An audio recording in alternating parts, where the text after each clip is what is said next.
So hello mga ka-Arya, mayong good to diha, especially sa mga bisdak taga Davao.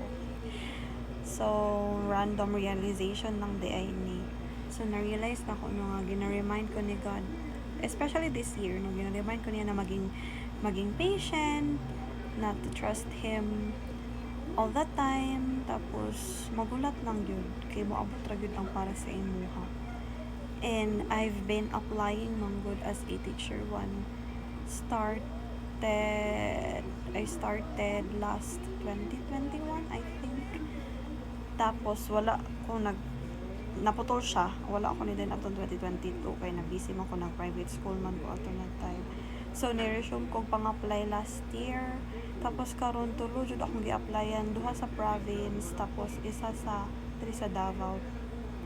Tapos kaluyan sa Ginoo no, nakasulod man po jud ko, na-appeal jud ko sa RQA. Tapos dira jud ako ni-realize na para jud ko sa teaching kay dili man ko ni gina-feel good ni Lord. Tapos kamo ko na jud purpose ang tanan. Iyan ako nung gina-remind na maghulat nang jud kay mabuto gyud ang para sa ko. So manifesting no, share sa tulo ka buok charis bitaw. Si Lord na jud bahala sa tanan. Ang ako lang jud is syempre hard work, manihok na jud ka, kitabangan na jud ka ni Lord.